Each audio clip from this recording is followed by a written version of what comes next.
Oh, where we are, Joe and Mike, buildassetsonline.com. We got another one coming at you about the Google Helpful Content Update.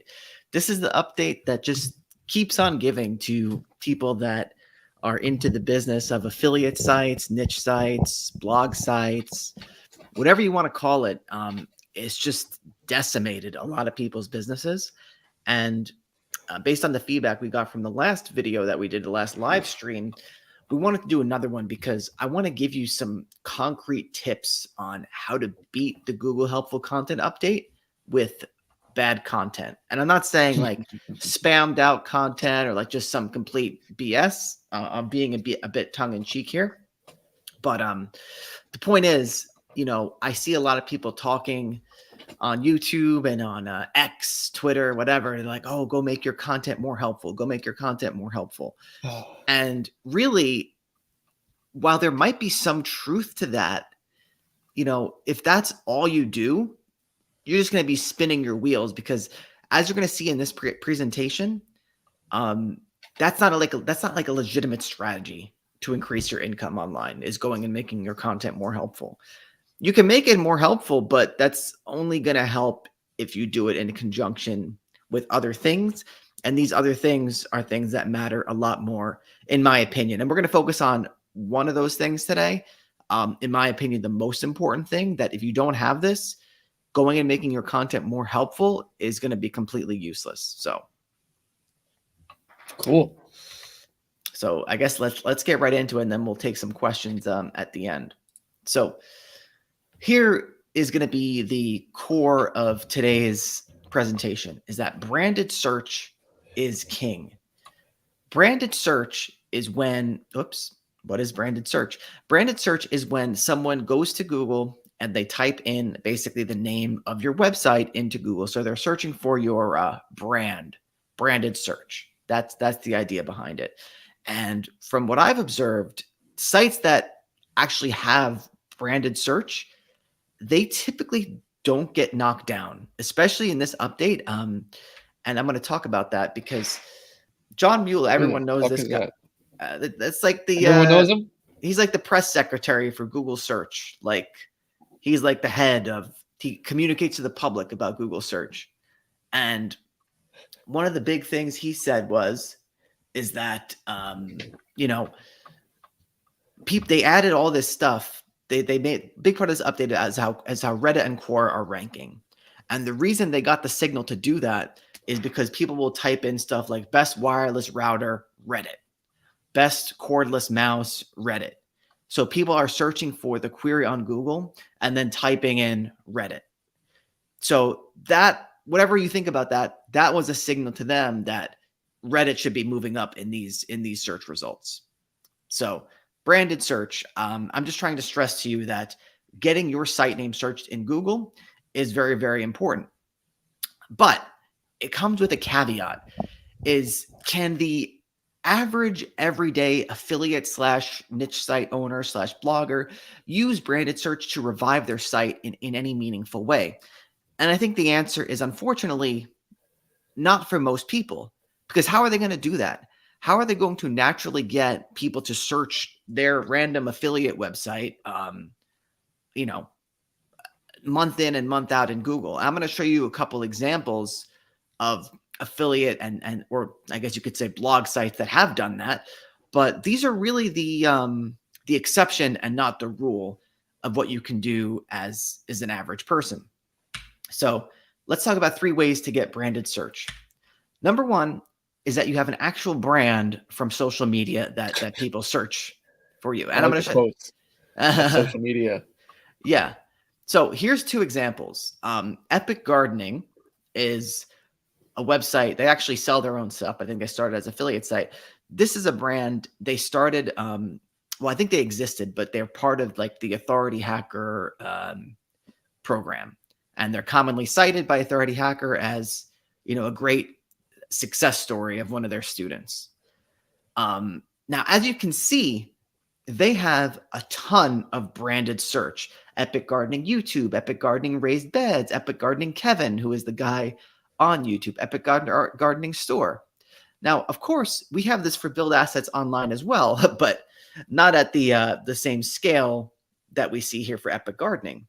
But needless to say, we haven't updated our website in probably like 3-4 years, and our rankings have remained relatively stable given that. This is pitiful. Yeah, I mean, So you're saying even just a shred of branded volume can sort of spare you from Google's helpful content acts, as it were. I think it's one of the main factors. And look, as we see here with Epic Gardening, they have 2.61 million YouTube subscribers, and you could see their graph going, their traffic graph and Ahrefs just being ridiculous. Now, again, is this something that the average person can replicate?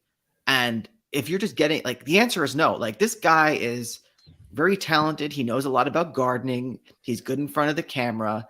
Like, he has it all. He's like an elite specimen of what you need to do this. But not everyone has this. Not everyone's going to have. A lot of people, the whole thing about making an affiliate site or a niche site is that, you do research on the subject and then you write about it. You're not getting into the weeds as it is with Epic Gardening, no pun intended. So is that clear, Mike? Am I making sense here? Yeah, I think so. And I think, like you said, a lot of the appeal of SEO is to be a rich ghost. And right.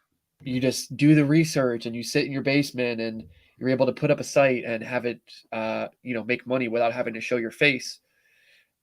And I think if I can maybe summarize what it seems like to be your theory is that Google... Hey, this isn't theory, but this is fact. Okay, it's a theorem. Sorry, go ahead. You're postulating that Google's helpful content update is set to make people with some sort of influence as the people that are credible to provide help, instead of the random blog site that has no branded search. Google is now starting to deem those. I think really they're just trying to target and get those people out of the equation.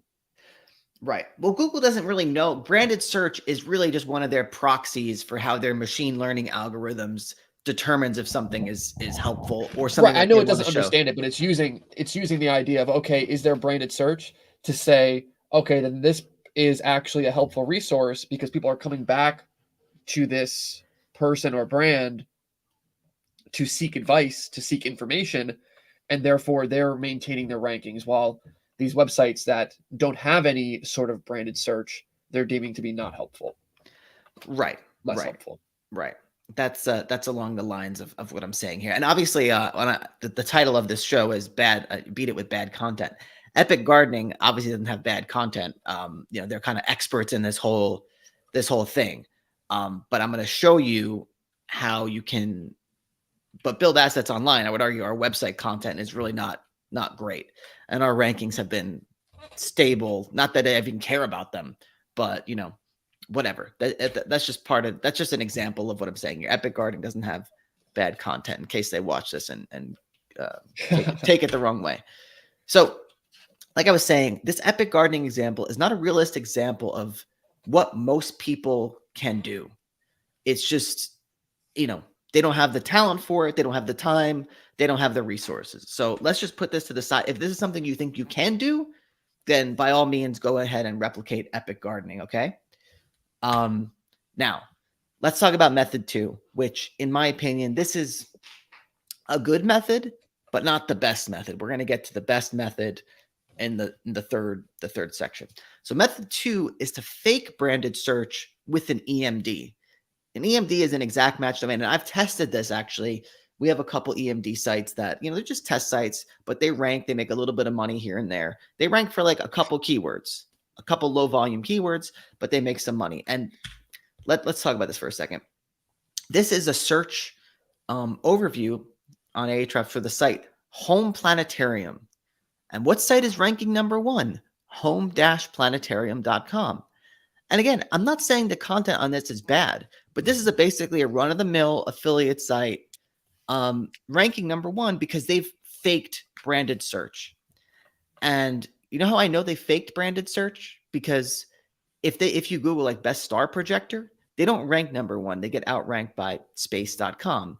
But for home planetarium, like Google literally thinks that's their brand, like that's the brand that people are looking for. They're looking for homeplanetarium.com. And I'll show some more examples of this. You have, this is a SERP for trackball mouse reviews. Look at number 3, trackballmousereviews.org, outranking Engadget, Electronics Hub, right below New York Times. So this is an I want to point people to these domain ratings, which is DR. If you look at this column, these are some of the most insane domain ratings I've seen on a search like this. Yeah, I mean, look at Home Planetarium. We got a DR of 11, beating Amazon, beating space.com. So, this is an example of faking branded search. Which one is 99 here? Oh, it's YouTube. Okay. Yeah. Right. So this is a quick and dirty way that you could do this. Now, what I'm going to recommend, of course, this has nothing to do with going back and making your content more helpful.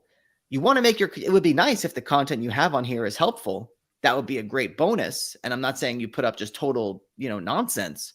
But what I'm saying is, unless you're doing helpful content in the context of getting branded search, I think you're just going to be spinning your wheels here. Hello? Yeah, you're good. Okay. So let's move on a little bit. Catering Stamford, Connecticut, another example. This is a rank and rent site, so it's used for local lead gen. You got this site, cateringstanfordconnecticut.com. This was a public example created by Herc Magnus. He's talked about it on other YouTube channels, so I had no problem pulling it up here. But I think it just shows that, look at this. Look at this. You're using an EMD, faking branded search, to rank for a keyword that can potentially make money. And that, I think, is what it's all about. So method 3, and by the way, you can combine method 3 with method 2, and I'm going to recommend this. This is something that we might be sort of experimenting with in the future. So method 3 is building branded search through profitable advertising. And this is what we do with our high ticket drop shipping stores.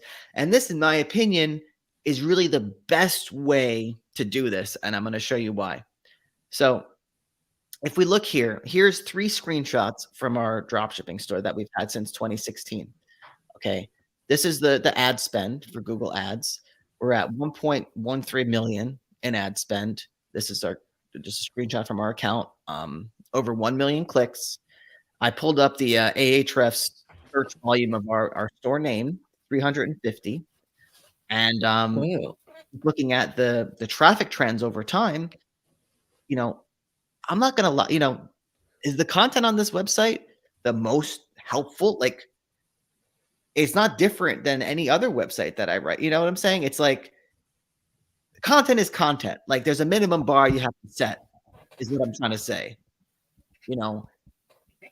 Just because you're going to create content that's going to blow someone's balls off, it doesn't mean that you're going to start getting crazy rankings without the context of what I'm talking about here today. So, yeah, and it should be remembered that Google doesn't have balls. Yeah. So it's going to be hard for them to tell whether the content is blow your balls off worthy or not. Exactly. They use these machine learning proxies to figure out what they deem as helpful. That's the point. So, look, we got branded search, we got traffic coming from ads, and the beautiful thing is we've been able to do this profitably. So almost 20 million in sales since 2016. And, SEO is really an afterthought of this website. And it comes as a natural part of the process of using paid advertising. And when you do paid advertising, a lot of this is Google Shopping and text ads. People click the products, they bookmark it, they search your store to come back later. So e-commerce stores were actually really big winners in this update. And this is an example of that, because people bookmark the stuff, they search the stores later, they come back. Google views this as a real business because it is a real business. Now, is a blog, is an affiliate site, is it a real business? No. You can make a little bit of money. You could definitely make some money there. But what I'm saying is, if you're going to make money there, you got to do it through the ways that I'm showing here. Again, this is Google could not like this kind of stuff, this EMD stuff. They might start to recognize this eventually. They might crack down on this. But I'm just saying that, you see what I've been talking so much that kind of lost my train of thought here. Yeah, I mean, it's pretty clear. The EMD is one way to fake branded search, while e-commerce is an actual way to have real branded search and maintain profitability throughout the entire process of doing SEO and waiting for it to rank and enjoying that free traffic and those free sales. So your only legitimate option as a SEO enthusiast is to build a real business, almost like the Epic Gardening guy, where yes, it's based around a blog, but he's doing other things through social media, podcast, whatever, to build his brand. Therefore, people search his brand. He has repeat visitors, things like that. There is the EMD exploit, but really e-commerce is the only way around having to show your face and try and build a brand from scratch while still enjoying all the benefits of right. SEO. You don't need the Epic Gardening talent and expertise to make an e-commerce store. And you can get the same effect. Our e-commerce store, we don't go in front of the camera. We don't talk on podcasts. It just gets all that branded search naturally through paid advertising, and we make money doing it. Yeah. So there's ROI across the whole process and across the board. This is what we've been harping about for years, Mike. I think one of our new students, you said when you talked to him originally, he watched our last video on the helpful content update, and he said it woke him up. And I hope this wakes some others up out there, because that's just the reality of it. This is the new normal. Yeah, I just don't, at this point, the dream of having this portfolio of SEO sites that are just going to be constantly growing and bringing in money is kind of dead. Like, I mean, we really enjoy our SEO earnings and they're great, but there has to be that understanding that they can get hit with an update and they're vulnerable. While over the years, even though our plan originally was, we're going to have blog sites, we're going to have e-commerce sites, and they're all going to grow in tandem, and hopefully, we'll make a lot of money with that. The e-commerce sites have continued to grow in organic traffic, in revenue, and I don't think we've really gotten hit with any updates, knock on wood. We haven't suffered negatively from any updates. So right, we're really the only ones that have been, as far as I know, testing a lot of different business models against each other. And this is what we're seeing. So we're reporting back to the people. Right. And so the key is stop treating your blog or affiliate site like a passion project. I think, and some people can do this. Some people are really great at it, but we're more talking about not the 1% here. We're talking about the 99% that are trying to make a living on the internet. You cannot treat it like a passion project. You can't have a website that you're going to keep growing and monetizing with display ads, writing all the content yourself.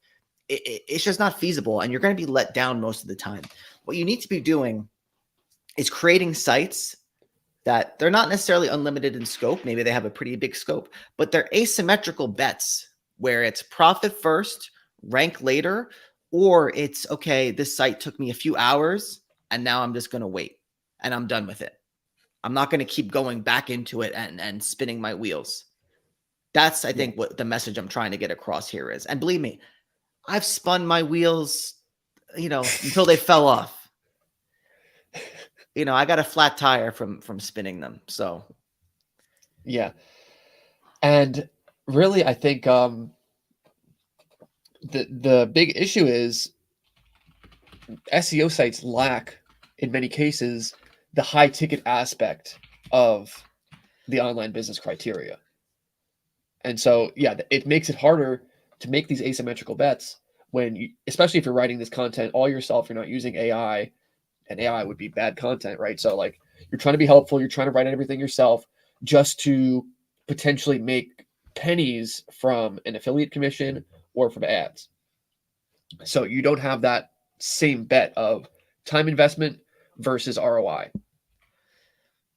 exactly, exactly. It's all about the ROI, the time investment on what I see people doing with like niche sites and blog sites or whatever. I feel like the problem is that the time investment can just be infinite. Like you got to cut it off at some point.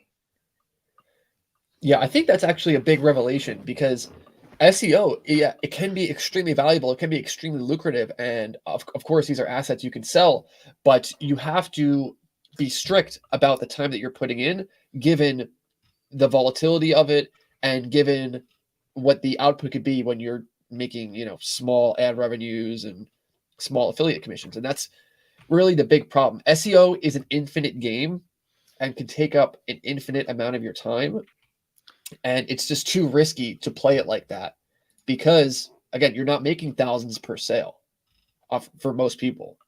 So you have to really, be strict in that regard. Yeah, absolutely. All right, so let's get to some of the questions.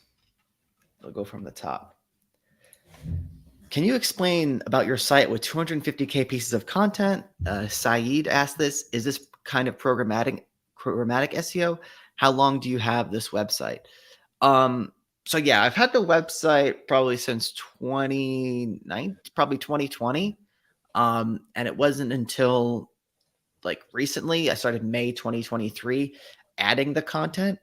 Believe it or not, it's kind of expensive to add 250K pieces of organic content with the AI credits and all that.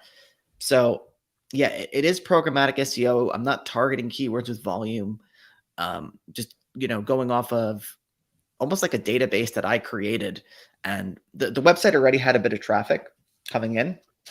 And I can actually guarantee you that if I'd never put the 250K pieces of content on this website would be dead. So I can actually go back a little bit. Let me see if I could take like some year to date. Hold on a second. I'll take a year to date screenshot of the earnings and traffic of this website, and I can share it. Why with do you think it would be dead?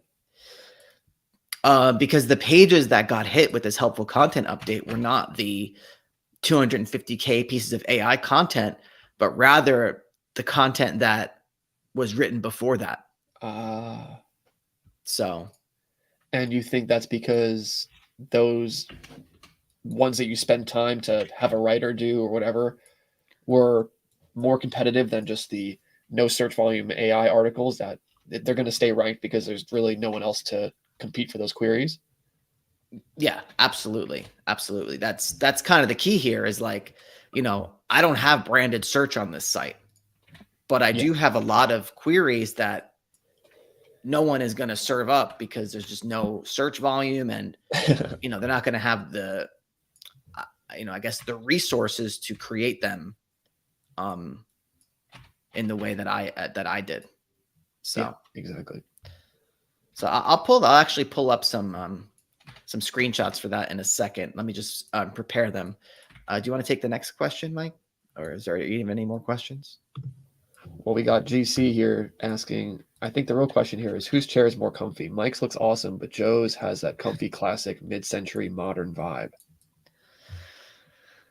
Listen, I'll just say this. My wife actually is the one that picks out the chairs. And my chair is pretty comfortable, but she picks them out not necessarily with comfort first in mind.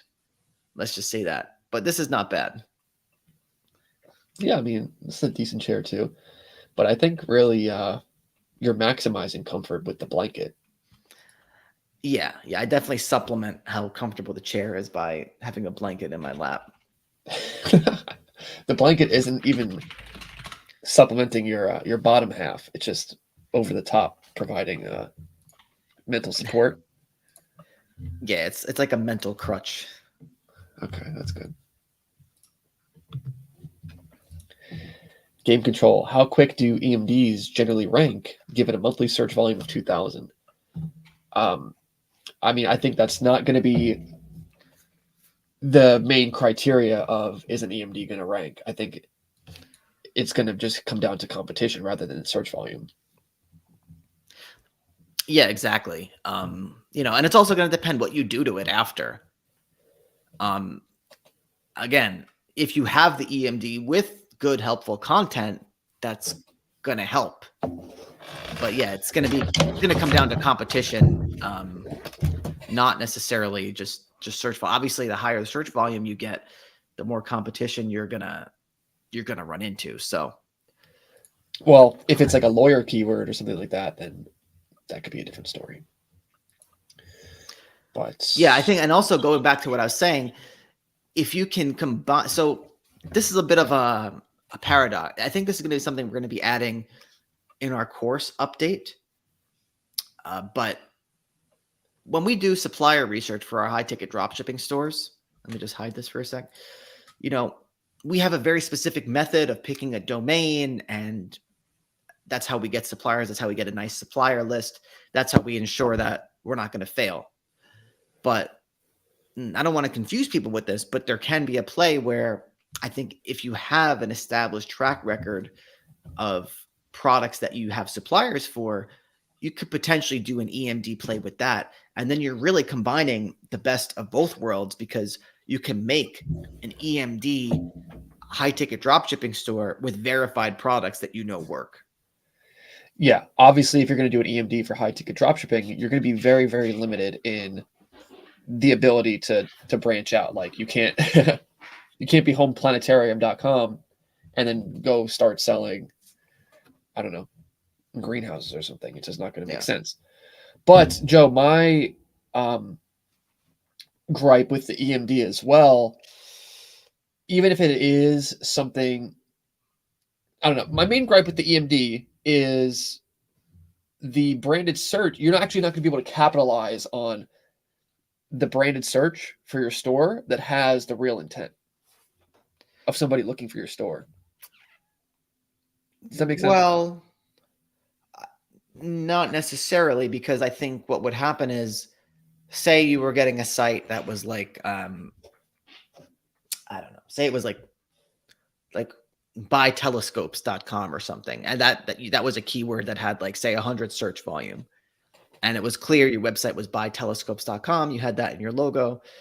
I think the search volume for that would only increase, and Google's going to see that people are clicking on your result when they search that. So I think that's what would happen, and it would be only positive.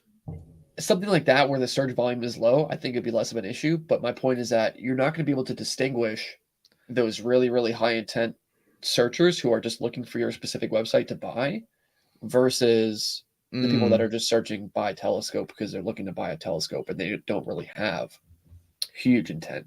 But so you're going to have to go and take up a lot of that search impression share. And you're not going to be able to parse out, like, again, who's looking for you and who's just looking for that sort of generic term.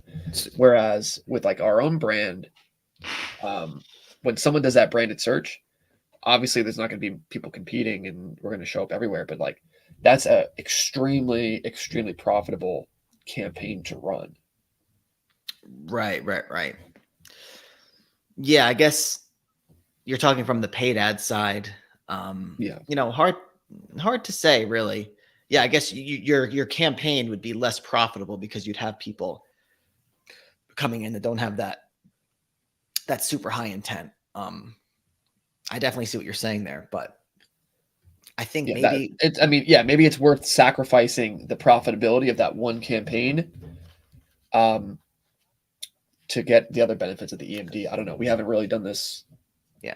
ourselves, but yeah, I would say it'd be less of a risk on a 100 search volume EMD that you're going for versus if you're able to get like a 1,000, 2,000 a month EMD, where yeah, it's going to be hard to actually like really compete on that term with paid ads all the time.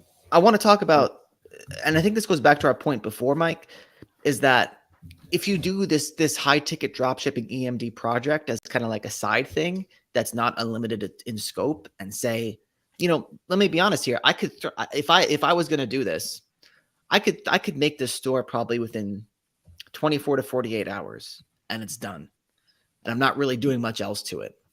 So when you do anything online, you really have to think of it from like a time in versus what you get out. And the ROI on time is super, super important. So I'm not saying that these high ticket dropshipping this theory that we're talking about is going to be the be all end all of what you should do. I think still the best example of what you should do is what we talked about here, where you actually get real branded search the way that we normally talk about it. I was just sharing that as a little bit of a bonus, something else you could try with some existing suppliers. You have something that's, you do it and it's done. You set up the site, maybe you throw some links at it month over month, you run the ads, but you're not constantly growing it or tweaking it or whatever. Yeah, agreed. So for people that are new to this and you don't have a profitable high ticket dropshipping site by the way that we do it normally, you should definitely do that first, because the ability to put in your time and get back income is so much higher, and it's so much more predictable, and there's so many avenues to iterate. Whereas you make a website that's homeplanetarium.com and you're trying to sell, or buytelescope.com, you're trying to sell these telescopes. You have one opportunity to get suppliers. They have to be telescope suppliers. You got to trust that it's going to be an industry you want to work in. So it's not worth doing that unless that's something you've already verified completely beforehand. The way that we do high ticket dropshipping, I mean, it allows us to grow stores like you saw in, it's going to be 7 years now. Started out going zero in sales to hundreds of thousands in sales every month, which you can't do really on an EMD most likely. Yeah. Unless you really know what you're doing. This is way easier for a beginner. Yeah, absolutely. In many, many regards. So Brittany Hall said, what would you do with the lead generation site? Is that too niche? Well, if it's a lead generation site, you would do something with leads, I suppose. But we don't really get too into that right now. It's much easier, again, to have a high ticket dropshipping website where you're selling products that you're going to make hundreds or thousands of dollars on. You know that beforehand, and you can run paid traffic because it's an asymmetrical bet. The odds are in your favor that you can run ads in a way where you spend $100, $200 in ads, you make a sale, you make $1,000. So, and those things already have brand demand that you can capitalize on. It's a much easier play, an easier way to grow an asset versus lead generation business. Yeah. Detox said, what are your guys' goals in just 1 year and 5 years with HTE? I'm assuming he means high ticket e-commerce and the other businesses. Do we have a goal? I think at this point, so I think we got to figure out like a good investment strategy here. So I don't know if that's a good answer to your question, but I would like to, I don't know. We don't have specified written out goals that are on the wall or anything. I think we do have. Not that you shouldn't, but yeah, maybe that's a fault.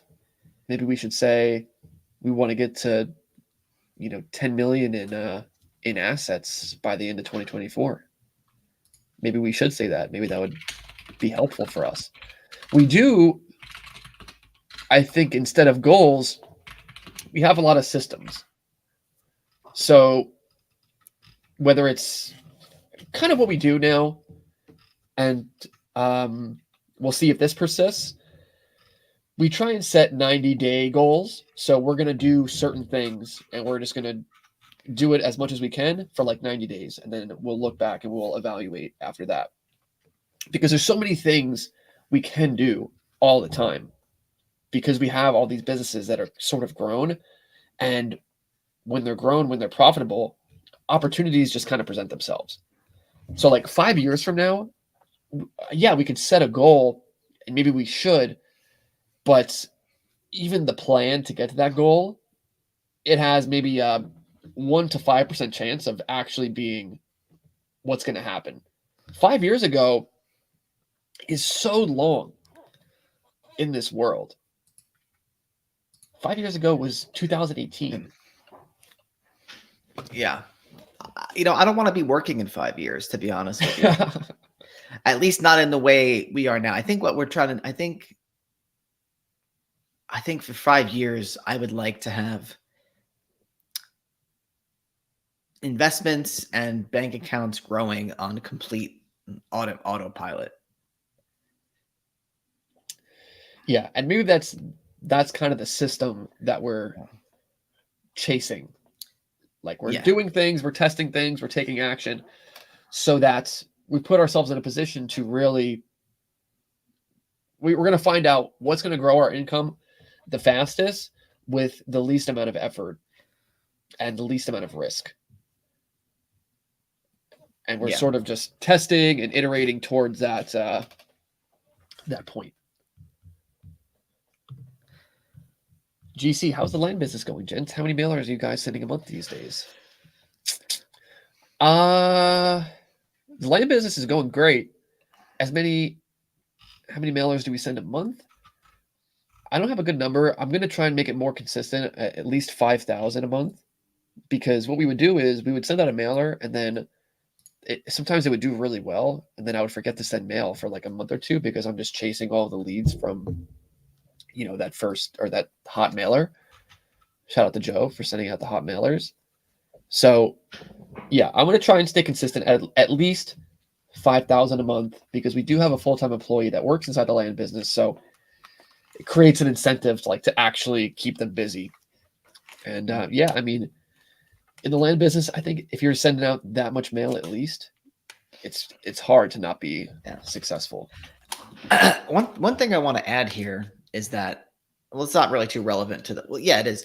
So a lot of people that sell education programs and courses online, unfortunately, that's really all they do. So they don't really have any expertise inside the business models that they're talking about. What we do is, we make a good amount of money through our courses and stuff. But one thing I want to make clear is that a lot of that goes back into things like mailers. And so it goes back into our other businesses to grow and to scale them. Because if you think about it, us selling the courses the way we do, we put a lot of time and effort into our students and advising them privately and getting on calls. So it's not really that scalable, but the ROI is high enough to where we put it back into businesses that are super scalable. Like you can't just keep buying land without more money coming in. And, it allows us to fund some of the tests that we do, like with SEO sites, EMD stuff, without worrying about, are we wasting too much money and things like that. Yeah. Hey, should we, I made this. All right, let's say I made this slide to answer that guy's question. He was asking about the AI content site. Okay, so this is the AI content site, and it looks like the left-hand side is like earnings per day, I'm going to assume. Yeah. So you could see the top point where it was at 52K sessions per day. That was right before the Google Helpful Content update hit. And it was Now it's down to like 30 to 35K sessions a day. But the point I'm trying to make is that where you even see it start to grow, that was when we started adding the content to it. So like if you look, you can't really see it because of the way that we did it, but that the graph came out. But like basically the site wasn't really growing until we started putting this content on it. This is just the Mediavine earnings. The site got on Mediavine. Oh, sorry, this is from the beginning of the year. So yeah, you could see May, like around the middle of the year so far. May is when we started scaling up with the AI content. So the site wasn't really growing until then, and now it kind of stabilized after the content update, and it's still making October 9. I think yesterday it actually earned. What did it earn yesterday? Yesterday it earned 368. You could see Getting back up. October 9th, 321. Yeah, well, there was a kind of a decline in ad revenue because of the new quarter reset. So that always happens. But you can see at its peak, August 30th, 684 a day. But the beautiful thing is I'm done investing into this site. So, now it's just hopefully we're going to be living off of these long tail keywords, getting a nice recurring monthly income for a while. Living off the long tails, baby. But yeah, this brings me to another point about this question. What are your goals in 1 year and 5 years? That graph. You want to go back to it? Go back to the graph. You said this happened in May. And this happened because of new technology that was presented into the marketplace that allowed us to sort of do this. Yeah. So how can you plan properly for 5 years from now when 1 year ago, this was not even something that was in our minds? But the point I want to make is because we take so much action that when things come out, new technologies, whether it's AI, whether it's whatever, we're in prime position to take advantage of it. So as soon as that happened, boom, Joe's not sleeping. He's cranking out hundreds of thousands of articles. And, it was going well until this update, and it's doing fine. It's going to be, hopefully it makes 5 figures a month. But that's just the point I'm trying to make. Like, this happened in May. Then that May was only 5 months ago. And it set us down a path to create something that is now making us, $10,000 plus a month. So, Toby says, can you give me some ideas of how to improve my offer over competitors? I've started doing free gifts. Yeah, free gifts are good. Obviously, it's going to come down to pricing. So is there map pricing?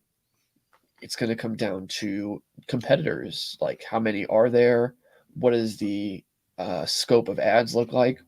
And also, you should be comparing your website, your product page, to your competitors' product pages. Does it look better? Do their pages look better than yours? Are they maybe doing something or positioning things in places where you didn't think of?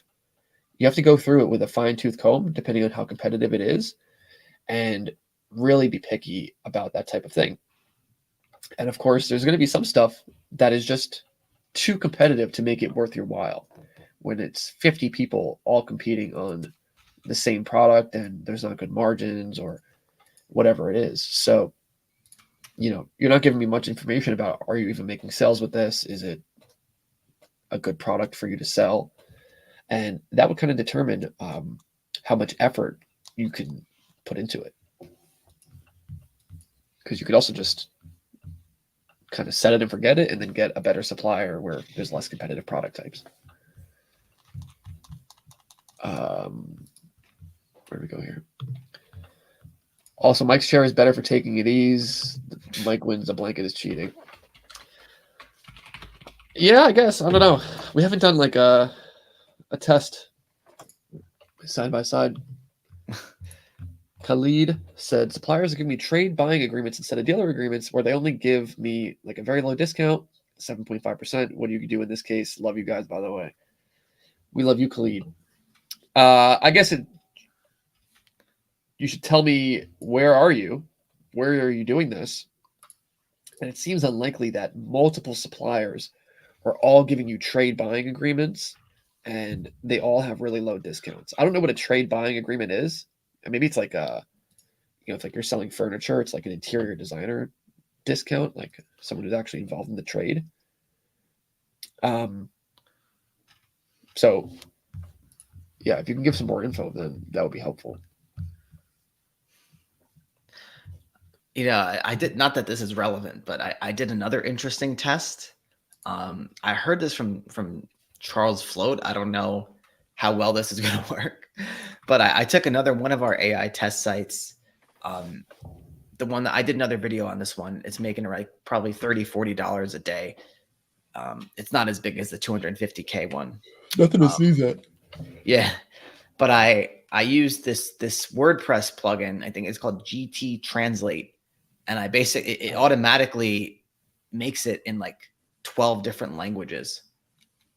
So it's in like Polish, German, Japanese, Spanish, like it's French. You know? You said you started ranking for some stuff, right? I don't know. I only did this a couple days ago. I'm just looking on I'm seeing the pages are starting to get indexed now. Nice. Which is interesting. Yeah, it reminds me of like the old Kindle days. You take a romance book and translate it to friggin' Spanish and stuff. Honestly, I mean, I'm gonna wait a few days to kind of see, not probably like a month, maybe 2 months, kind of see how this works out. And then listen, maybe I'll, maybe that's something what to you think call about. a balls to the walls opportunity. Because there's a lot of scaling potential with minimal effort and guesswork, right? You just if I do it on our site that has 250K pages, it's gonna balloon to like oh my god, to like 3 million. How much money would that cost? Oh no, it's just like $20 a month or something. To do that, really? Yeah. Who do we need, like a VA or something? No, you just press a button. You just press a button. Oh my god. Yeah, I just pressed a button and now it's yeah, I see them getting indexed. Like I'm looking at the I guess how could it not? What do you mean? Like, why wouldn't it? I don't know. Like, why wouldn't it work? Why wouldn't it get indexed if it's no one else is in minimal competition on that term? I'm just saying, like, I don't know. I might like overwhelm Google with the amount of pages. Like, yeah, I don't know. I'm just looking at like our index page on the site jumped from like 3.5 thousand to 5.4 thousand since I did it. And now there's still like 15K pages that aren't indexed yet, which I'm sure will get more indexed over time. Back to this. If this works, but I don't, the goals. Yeah, no, I don't know how much time and effort I want to put into something like that. Muhammad said, "Hey guys, been watching you guys for about a month right now. Thanks for the value you're sharing." You're welcome. Oh god. I mean, I think we provide decent value, but I hate being one of those people that are like, knowledge bomb. What was that podcast that we went on in like a while back? Entrepreneurs on Fire or something? Yeah, JLD or whatever his name is. JLD, John Lee Dumas. Yeah. Yeah. Hello, guys. Sorry, I can't read Arabic to say your name. I only have one question. Could you please tell me, if the time go back, would you start a high-ticket e-com biz or a blog, and why? Well, I think we could just look at the historical results. We started many blogs at the same time that, or closely around the same time, we started our high-ticket e-commerce stores, and our e-commerce stores have been way more stable, earned way more money, and we've sold many of them for way more than we've sold any of our blog sites. Our blog sites have been an ongoing project for the last 6 years. our high ticket e-commerce stuff, the bulk of the business model and the way that we execute it has stayed the same probably for the last 5 years. The thing is, though, those people are making millions through affiliate marketing through their blog, especially software revenue. With anything, there are people who are making millions. This is what people really need to understand. There are people that make millions doing stock market trading. There are people that make millions doing Facebook ads with low ticket e-commerce. Anybody can make millions doing anything. It's about the success rate. It's about how much time does it take to put in to learn. And it's about if you put in that time, how likely is it that the time is going to be wasted? And the whole point of this video was that if you actually spend your time doing high ticket e-commerce, it is very likely that if you put in effort day by day by day, you will generate results. And just a small result can give you a large payout. And that gives you the momentum to keep building it, keep building it, keep building it. And you'll reap all the SEO benefits with way less risk. Yeah. I mean, look, Jeff Bezos is making billions from Amazon. How likely are you to be able to replicate that?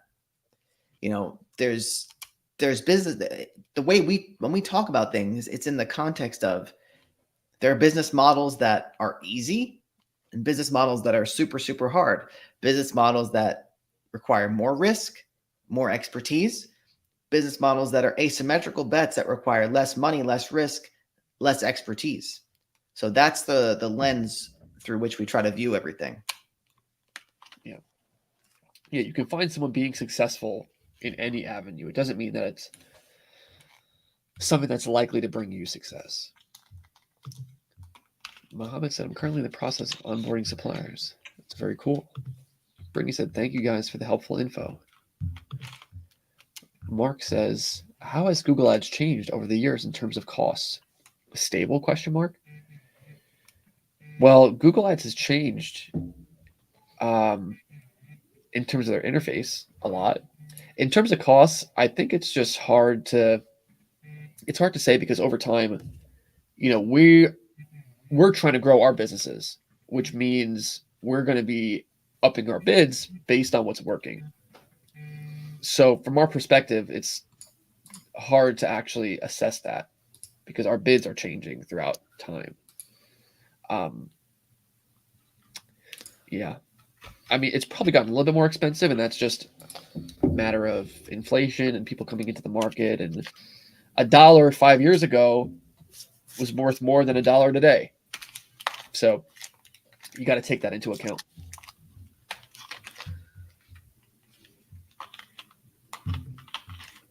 What does, in your opinion, make me leave that opportunity, I think, and go for high-ticket e-commerce dropshipping? If you're talking about the opportunity of making millions through affiliate marketing with software reviews, what makes you leave it? If you've been trying it for years and years without getting a good result or without actually coming to a process where you can continually put in effort day by day and get a compounding return, then it's not something that's going to be worth your time. Hey, listen, you could do whatever you want. If you go watch the stream, I feel like we presented our evidence and our perspective on it, as well as multiple ways to approach this all. So, I mean, it's up to you. It looks like by your name, I'm not sure if you are like, I don't know where you're from. It doesn't look like you're from an English speaking country. So, I mean, maybe maybe high ticket dropshipping wouldn't be like good. I don't know your situation. Like, you know, you just got to take what we say, consider all the things, and then do what you feel is best. Yeah. But if you don't speak English, I think it's going to be hard to. Not that you clearly speak English, but what I'm saying that is if English is not your primary language, I think it does create. If you're going to try to dropship in the U.S., there might be some barrier there that would be difficult to overcome. So, right, of course, yeah, we can't really drop ship in Germany or something, because how are we going to call suppliers? What are we going to say to them? Exactly. Even if I like, Guten could Tag. write, even if I could write German, if my conversational German isn't like a native speaker, they're going to be like, what the heck? Like, they're not going to understand. Like, Also, when it comes to running ads, I think understanding intent. Yeah, exactly. Understanding the language in and out, I think, is very important for whatever language. I'm not saying you have to do it in English at all. We have students in other languages, but yeah, I think understanding the language is a prerequisite for having a business. yeah.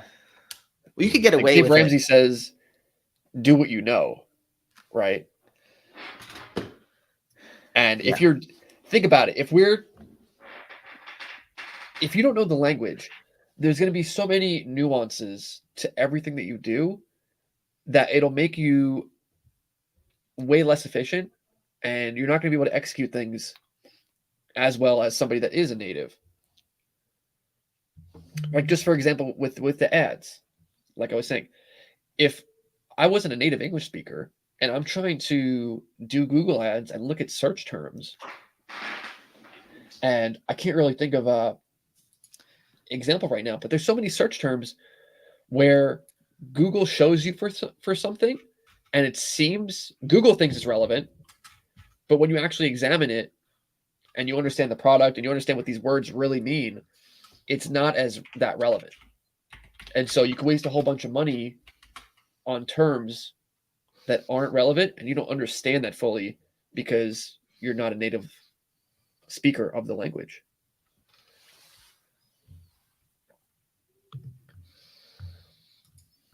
Levy said, "Hi guys, thank you for all the free info we give out. It's changed the direction of me and my family's lives." Has it? I would like to know how, but you're welcome. I think his name is Levi. Levi. What's the difference? What's in a name? A name is powerful, Joe. Question about Google Ads. I keep getting limited by budget on my campaigns. Is that a recommendation I should actually apply from Google, or is it just wanting to take more of my money? Thanks in advance. All it's really saying is they could spend more of your money. They could show you more, but your budget is capping them. So this isn't something I'm worried about. And in fact, this is a helpful tool, because if the amount you spend on Google is going to be dependent on how much you're bidding and how much search volume there is for those particular keywords. So if based on your bids and based on the search volume that exists, Google could potentially spend hundreds or thousands of dollars per day. But you may not be ready to spend that much money because you don't know exactly what works, what doesn't work. Obviously, you have to spend $20 a day, $50 a day, and have those be profitable before you spend $500 a day. So being limited by budget is a good thing because it allows you to learn without spending just a shitload of money. And then as you figure out what works, you tweak ad spend towards what's working. And as the $20 a day is really profitable, okay, now you can raise it to 40, see what happens, tweak it from there, raise it to 60, raise it to 100, to the point where you're not limited by budget anymore, but your ads are so refined that they're going to be profitable at that highest level. But yeah, tell us how we changed your life, because I mean, I don't know, like, what are we saying in any of this free content, Joe? I don't know. We're just some guy dropped his website for us to look at. Where?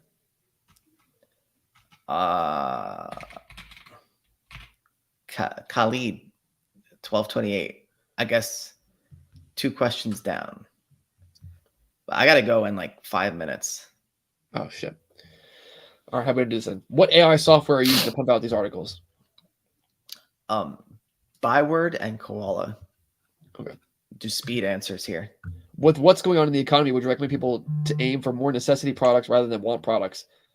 No, I'm not looking at that. If less people are searching for something, then you're just going to get less clicks and you're going to get less spend. So yeah, that will reflect And there's going to be people that are going to have money. That's really it. And you're going to want to continue to serve those people. People continue to have money, will just continue to spend.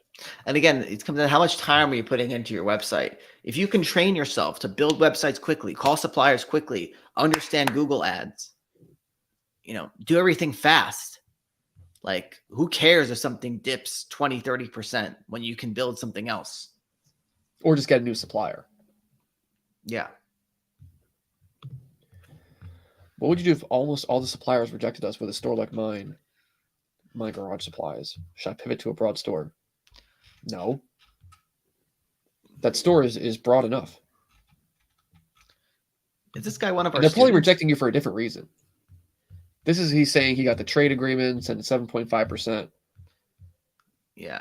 Is this guy one of our students? I would like to be here. I'd like to talk to him in more detail about how you're approaching suppliers and things like that. Yeah, your site actually looks decent. There's a couple problems with it. But I think that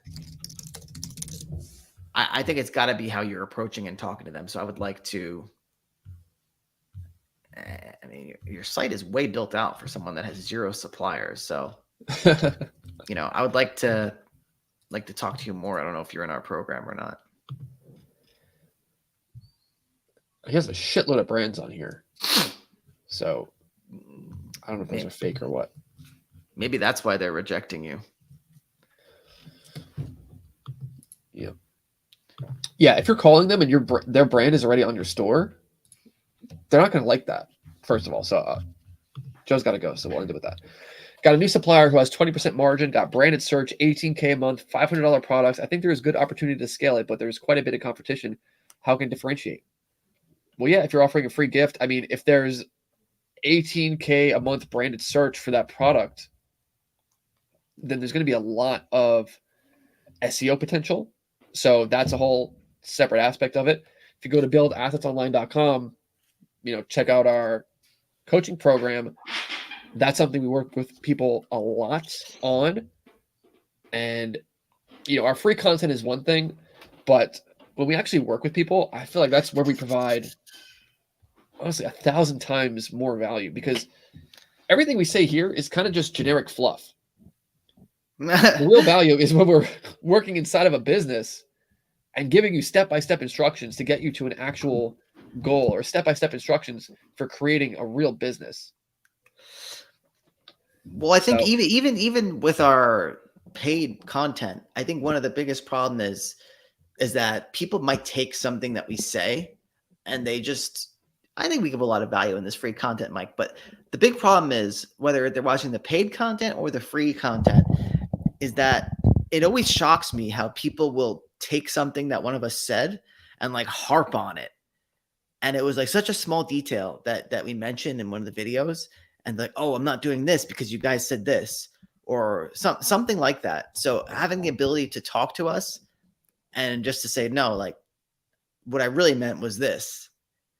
I think that's what makes a big difference, because I don't know. It always shocks me. People will find something that we said or just become hyper focused on one idea when they shouldn't be doing that. Yeah. Oh, our boy said he's from Egypt. So if I'm going for dropshipping, I should start locally. And I would say do it in a country where you're a native language speaker. So apologies, since I don't understand all the, I guess you speak Arabic, and is it the same Arabic in Egypt as it is in other countries? If so, then, any one of those countries I think would be fair game if the business laws permit. What it comes down to is, so if, I don't know the language of Egypt. Let me look it up. Language of Egypt, Arabic. Okay. So it's just a matter of, can you find suppliers in Egypt that are going to ship directly to the customer? I mean, maybe they sell something like some of the products we talk about, bathtubs or whatever. You might have to just, I don't know if the practice of drop shipping would be as well established. So you might have to kind of work with them a little bit and explain to them what you want to do. But I think you could do it. I don't think that's a big deal. Again, I think it just comes down to set up a quick website, do something like generic that we talk about, like do bathtubs, set up a bathtub website in Arabic in Egypt, call, and then do this research to find a bunch of people that warehouse and ship bathtubs. Maybe it's not as established. Maybe you don't get like a good price list with pictures. Maybe it's a little bit more footwork, but you do that, you start hitting the phones. That's how you're going to make some headway. And I think there's always opportunity there. I mean, Wayfair kind of started with racksandstands.com, but while the whole internet was still really new and e-commerce was new. So I would say that there probably is a lot of opportunity in a place like Egypt. I'm just speculating here. I don't really know anything about the country. I'm just assuming e-commerce is not as well established as it is here. That's just because we see that like in the UK and like other countries, it's a bit. I feel like the US is a little bit more like e-commerce is like the main thing now. Like more people buy online than in real life. So yeah, I think if you view it from that lens, like it's not as established, so you might have to do more work. I think there could be a lot of opportunity, if that makes sense. Yep. Be early to the game. Khalid said those are all demo products on a store. Yeah, I don't know what you're doing. You got way too many demo products. You're doing something way wrong. Could be because the way you're contacting these suppliers. And again, unfortunately, if you're not a native English speaker, it's going to hurt you. So I don't know. Maybe because something is breaking along the chain here. And so it would really require a deeper look to say why that is and who you're contacting and exactly what's happening. So I wish I could say more.